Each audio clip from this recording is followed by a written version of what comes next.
While exploring Arkansas, we've taken many a driving tour. Well, here's another one for you. The Ozark Moonshine Run. Some say it's the most picturesque route in northwest Arkansas, all 110 miles of it.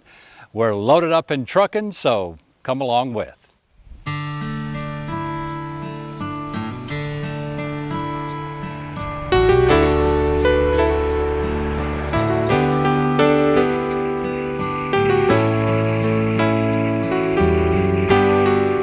Even though this scenic route is called the Ozark Moonshine Run, don't expect to run into any white lightning. The moonshine heyday is long since gone.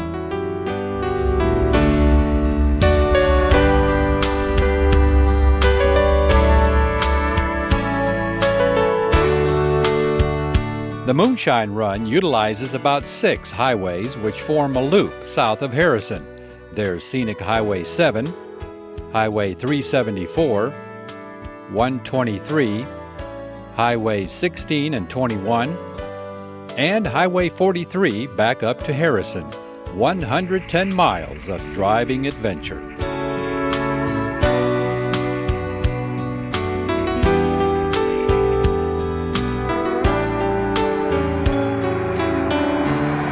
Autumn is one of the favorite times of the year to make this run, and there are plenty of side attractions to make the trip even more enjoyable.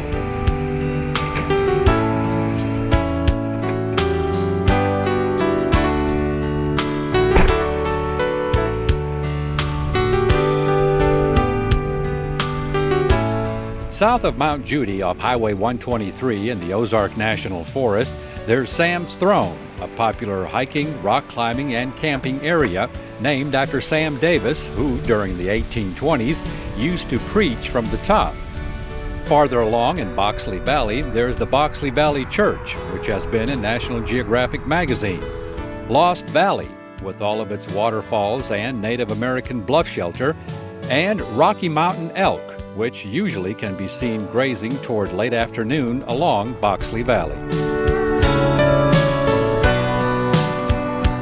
There's also Hawksbill Crag, or Whitaker Point, a popular rock outcropping hiking destination in the upper portion of the Buffalo National River, and in Ponca, at the Buffalo Outdoor Center, you can arrange for a hot air balloon flight, like my new bride Kim and I did, to really see the countryside.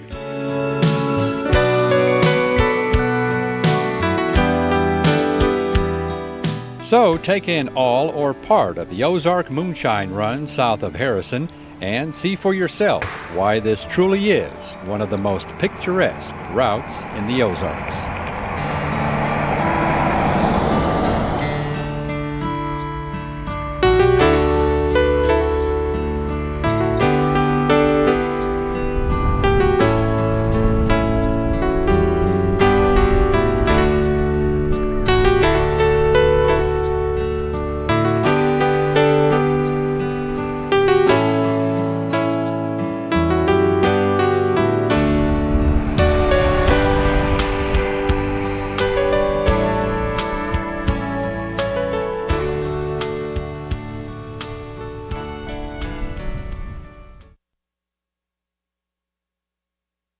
The round rocks in the town of Prim. Some speculate that they're remnants from the big flood of Noah's time. Others go so far as to say that they fell out of the sky. It's a geological phenomenon that we decided we gotta check out.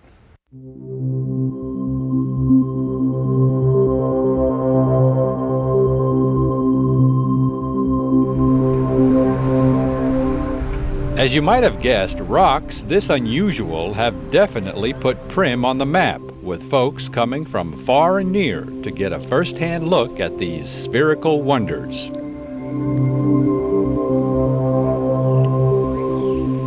I had some people that came from California, and I said, "Are y'all lost? Because we're way out of it from anywhere. There's no, everybody says, how do you get here, you know, well.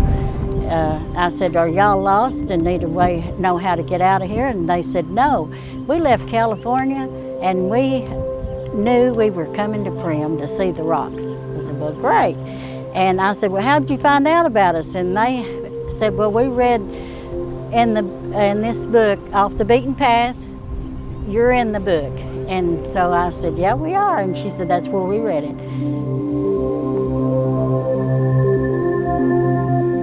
Getting back to the origin of these rocks, geologists tell us that they are related to several geological processes involving a vast amount of geological time, some 300 million years.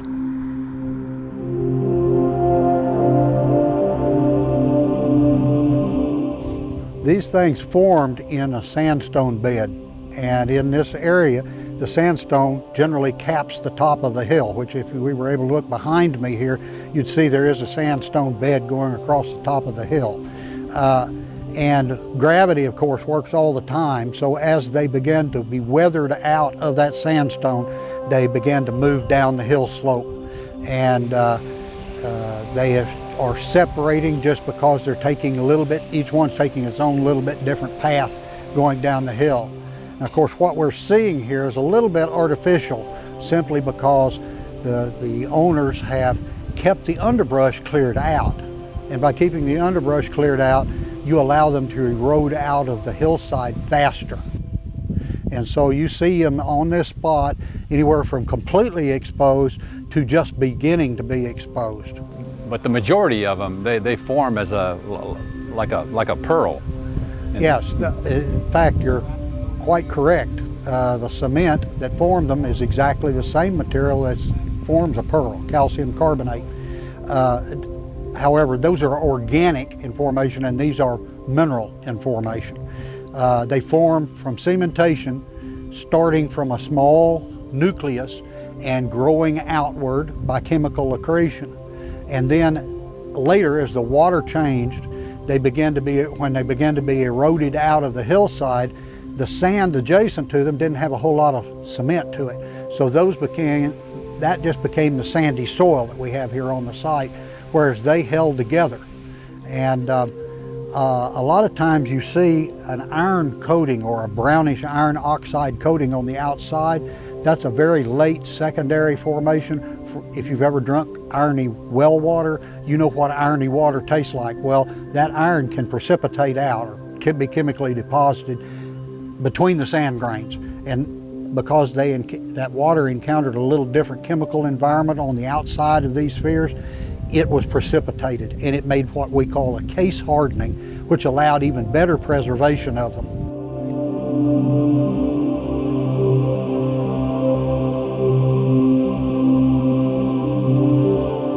The size of these rocks or boulders can vary a great deal, and evidently they've been found not just in Prim. These sandstone boulders range in size from 12 feet down to about 1.5 feet in this area. The average size is in the 2 to 3 foot diameter range. We have found numerous ones though that were 6 foot in diameter. We only found one 12-footer, so we know that there are probably more out there. And they are in other locations in the state and in other countries. Yes. With our study done back several years ago, we were able to place round boulders such as these from Newton County all the way to White County. Now, since that time, we have run across round sandstone boulders in Pulaski County and in Polk County, and that's here in Arkansas. Elsewhere in the U.S., you can find them in Kansas, Utah, Colorado. Now, around the world, Morocco is supposed to have some that are bus size that are along one of the roads, so you drive by them all the time.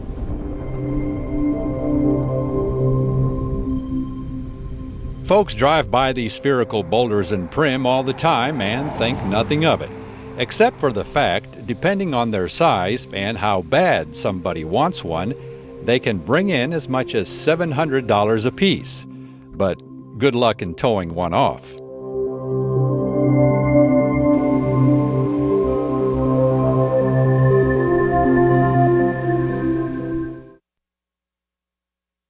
In the town of Smackover, which is called Oil Town, USA, because of the big oil boom here in the 1920s, 26,000 folks swarmed on this town. and some of them are still hanging around in several of the buildings, such as the jailhouse.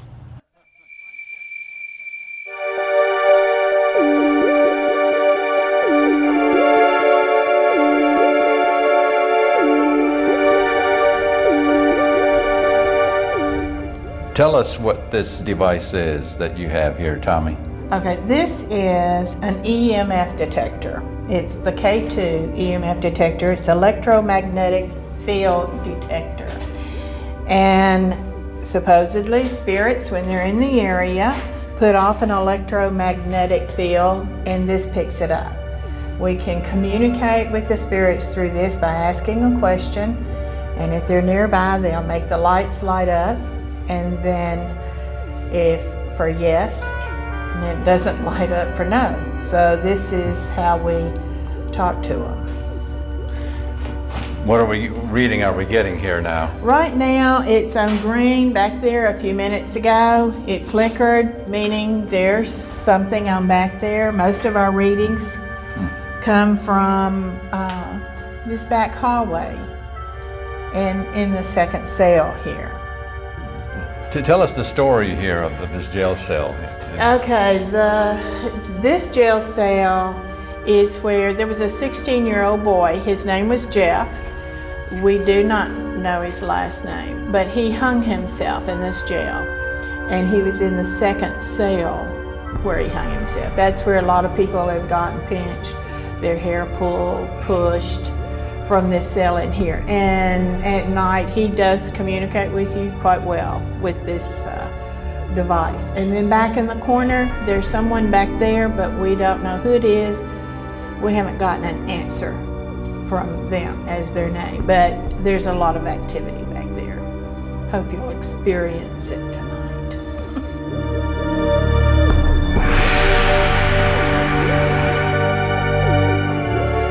Michelle, you're going to make me do this in this jailhouse? My wife is the expert on this ghost hunting, you know that.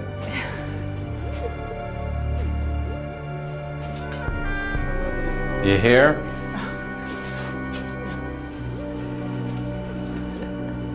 Reveal yourself. Reveal your presence. Huh? You reveal yourself. Even though we didn't witness any activity, there is this one image of a mist that appeared in a photograph taken by a previous visitor to the jailhouse. Another building on the Smackover Ghost Tour is what is now the flower shop. What happened here back in the 30s? In the early 30s.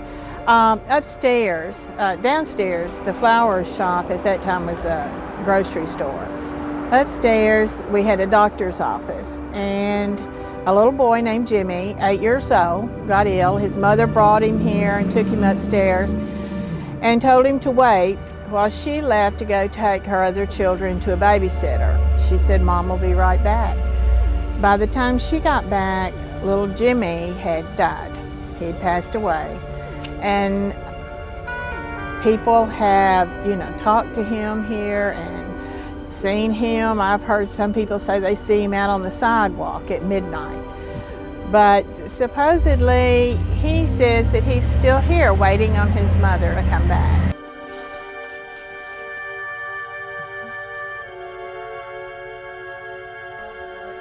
Are you waiting on your mom?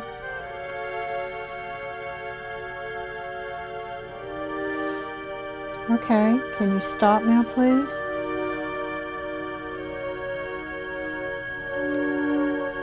Stop so I can ask you more. Thank you. Is there an adult male here with you?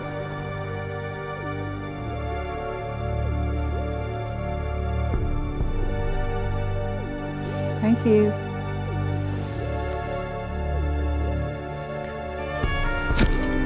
Jimmy, did you have brothers and sisters?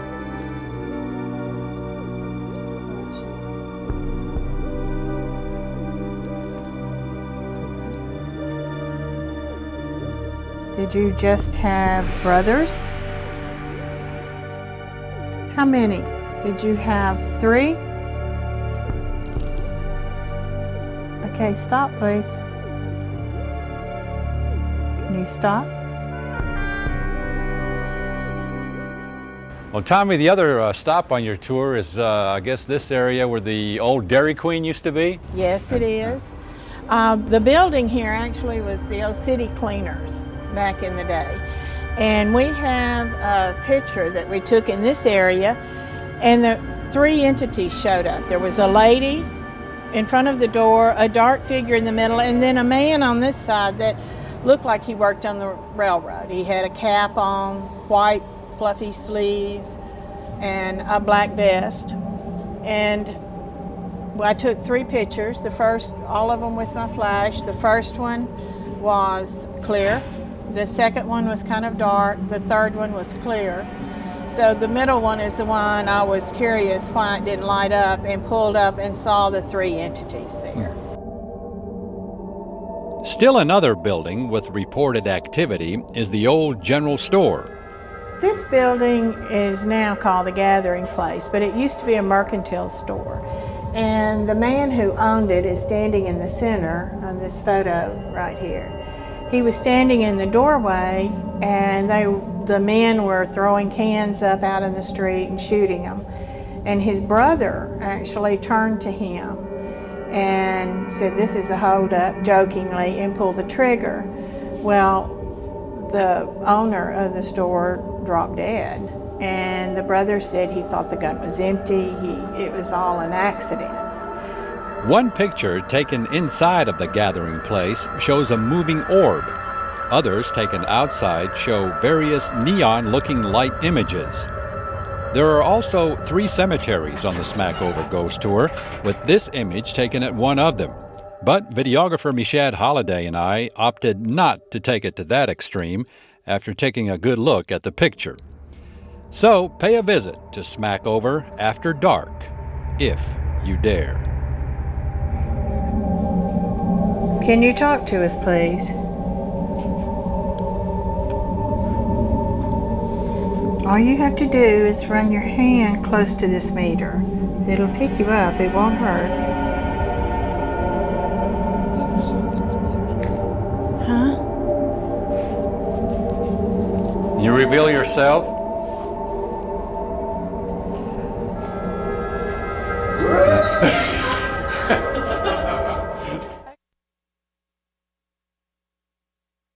Earlier in the program, we featured one of the more scenic drives in the Ozarks. Well, for those of you who live in the Delta region, there's the Great River Road, which sort of parallels and follows along the Great Mississippi River.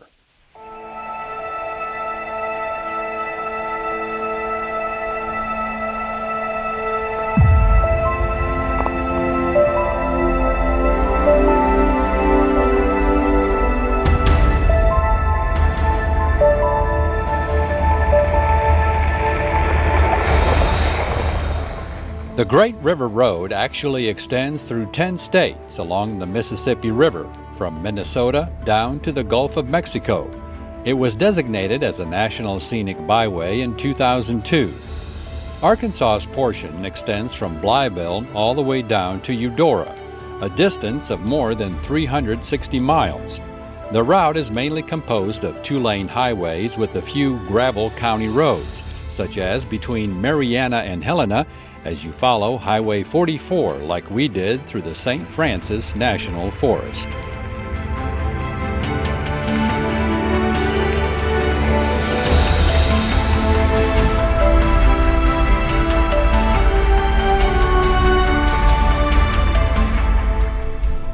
Not too long after entering the National Forest boundary, you'll notice Arkansas's newest state park, the Mississippi River State Park, along with its quite impressive visitor center. There's also Bear Creek Lake Recreation Area, offering largemouth bass, crappie, and channel catfish, not to mention a wide array of birding and other wildlife viewing opportunities.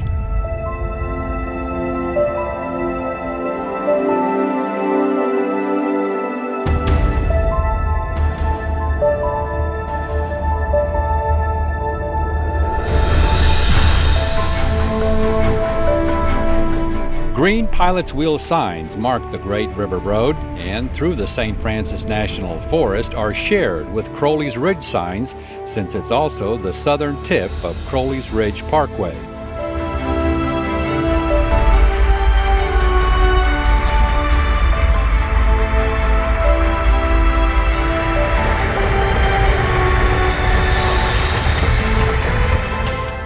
By following Arkansas's section of the Great River Road, you can experience the beauty of both worlds, the Delta and that geological oddity known as Crowley's Ridge, formed by the Mississippi and Ohio rivers eroding surrounding lands.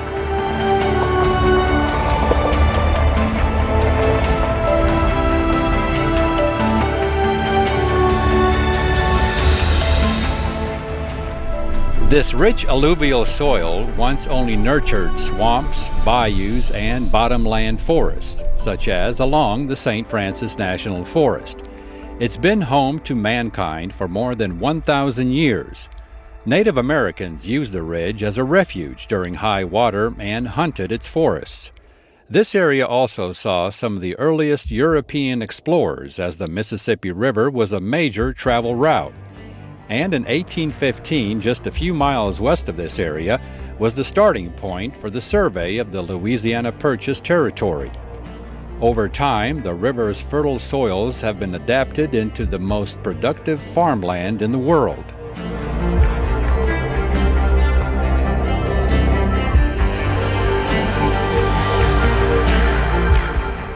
If you have extra time, you can take a side access road along the St. Francis Forest route of the Great River Road, which will lead you right up to the banks of the Mississippi.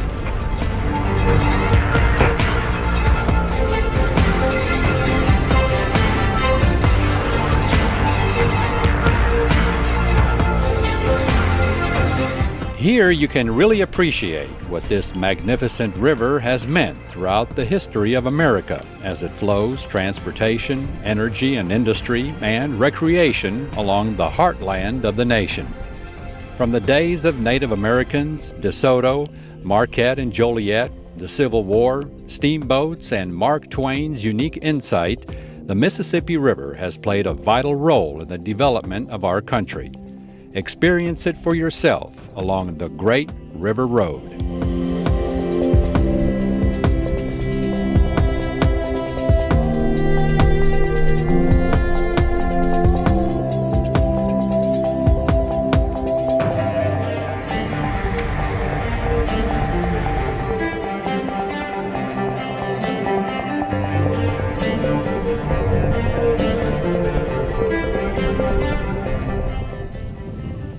So take a drive along the Great River Road following the mighty Mississippi. And for more information on this destination plus many of our others, or to order a copy of an episode, visit our brand new website at aetn.org/exploringarkansas. And we'll see you again the next time for another exciting adventure on Exploring Arkansas.